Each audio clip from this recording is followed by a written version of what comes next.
Hi, in this segment we're going to look at the impacts of orientation and tilt on electrical output. By the end of the segment, you should be able to use insolation data to predict electrical output based on tilt and using the online program PV Watts as a resource to calculate output based on array orientation. As a reminder, we can use the NREL insolation tables to predict the solar insolation at several angles. We have 0 degrees listed, latitude minus 15 degrees, latitude plus 15 degrees, and 90 degrees. In order to achieve maximum solar gain, module tilt will vary based upon location. For example, at lower latitudes, modules will have shallower tilts because the sun is higher in the sky. So the module can be tilted at a shallower angle like latitude minus 15 degrees. In latitudes further from the equator, the module typically will have a steeper angle because the sun is lower in the sky, even in the summer months. This is summarized in the insolation tables, which provide the information on these key module angles. Note that these are always given at azimuth angles facing towards the equator. For example, in the northern hemisphere, the azimuth angle is always due south, or 180 degrees. What happens when this is not the case? Well, there are variations that could occur, such as a rooftop not facing due south. In this case, we could approach due east, which would be 90 degrees, or we could approach due west, which would be 270 degrees.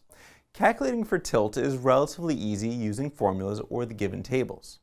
Accounting for azimuth angle, however, is a bit more complex, but very important since insolation can decrease by as much as 40% or more for modules facing opposite the equator.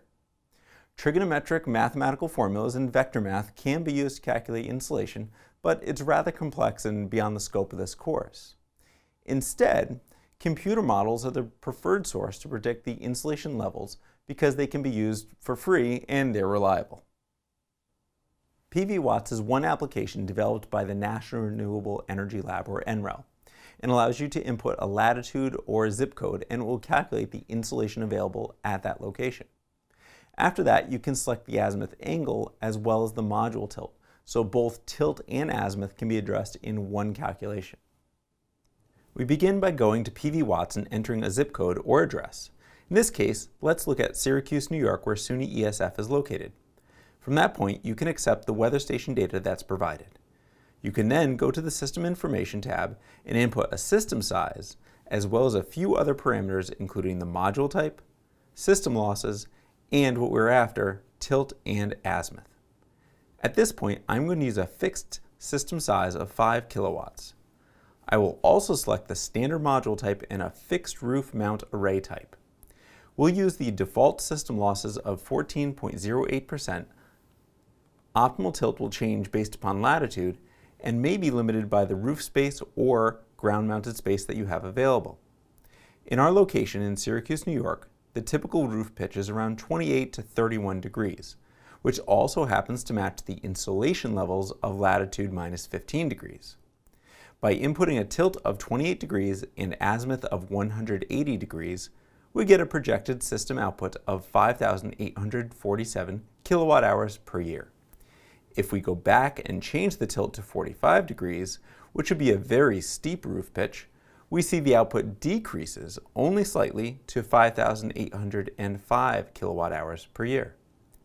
Now let's see what happens when the roof does not face due south. I'll switch the tilt back to 28 degrees and change the azimuth to be 90 degrees, which is due east. Under these conditions, energy production decreases significantly to 4,842 kilowatt hours per year, a loss of over 1,000 kilowatt hours per year from the more optimal design. Likewise, if I change the azimuth to due north or 0 degrees instead of towards the equator, it decreases even further to 3,607 kilowatt hours per year, or 62% of the annual production and optimal conditions. If we combine some of these non-optimal conditions, it can make the situation even worse.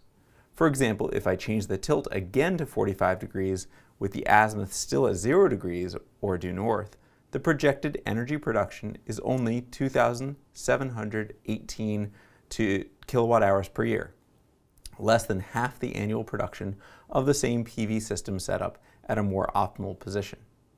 So, while a system may be capable of producing 5,847 kilowatt hours of electricity per year at a given location, site-related restrictions that don't allow for optimal tilt or azimuth angles will result in less energy being produced. These calculations show us how deviations from optimal configurations affect energy production. Specifically, variations in azimuth affect energy production more than changes in tilt. Combining changes in both tilt and azimuth can drastically affect solar energy production in real-world situations. PV Watts is an excellent tool for designing and predicting electrical output and the financial return for a photovoltaic system. We'll return to use this tool later on as we learn more about designing solar arrays and accounting for system temperature and shading. In the next lesson, we'll learn why and how to use temperature as a factor for calculating voltage in solar modules and arrays.